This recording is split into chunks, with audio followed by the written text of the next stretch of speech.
ties back with the U.S. College education. Why college students aren't prepared to enter the workforce?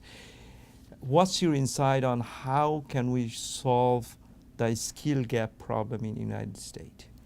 I think it's all about assessments, right? So again, the way that we create assessments, the way that we measure success in educational spaces, because I think of a fear of exactly that we're not preparing students to compete at a professional level, that they're not getting the meat and potatoes, the guts of what's going to allow them to be successful and skilled workers to contribute in meaningful professional ways. What we've done is we've created a level of assessment to test and make sure that students have this.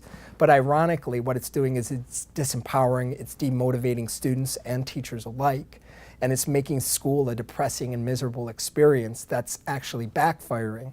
And so what we need to do, again, is really focus and look at our model, the way that we're teaching students. And I think the Common Core, while it's not going to solve everything, is certainly a step in the right direction. A step away from the focus on just rote knowledge acquisition and memorization to a focus on competency-based skills, on the kind of critical thinking, on the processing, on the analysis that's going to allow people to really succeed in professional roles. Well, here's what I'll say is, I always told my students this, and again, maybe this is the wrong thing, and I'll admit that, and I'd be more than open for someone to challenge me and say, it's the dumbest thing I ever heard. But what I always said to my students after a test, if they bombed a test or something, I said, look, you know, if we run into each other 10 years from now at a mall or something like that, you know, and I, right on the spot, I say, what's the Teapot Dome scandal? And you don't know, I can be okay with that.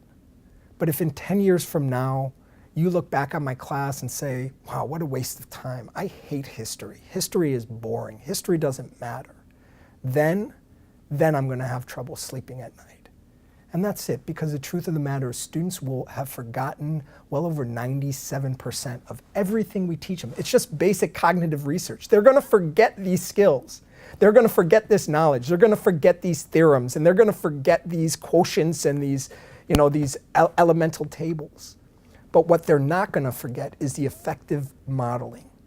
The modeling of, you know, lifelong learning, the modeling of passion for a subject area, of wanting to grow as people, of wanting to be strong and principled and values-driven civic participants, of knowing how to engage in a dialogue without allowing it to break down into, you know, into just menial combat. You know, these are the things that can happen in an educational space.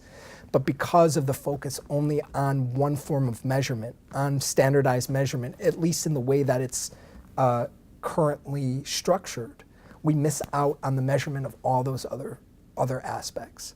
So again, it's not to say that we shouldn't have that one. I think that's important. I think in the end that, you know, true competency is also driven and grounded in knowledge. It's grounded in knowledge, it's grounded in information, in facts, that it's informed and shaped, and that we're more than just pundits, that we're more than just critics, but that our arguments are grounded in logic and rationality and information. But at the same time, if that's all we're evaluating, and we're not doing so more holistically, then the kinds of professionals that we're creating also aren't going to be ready to meet the challenges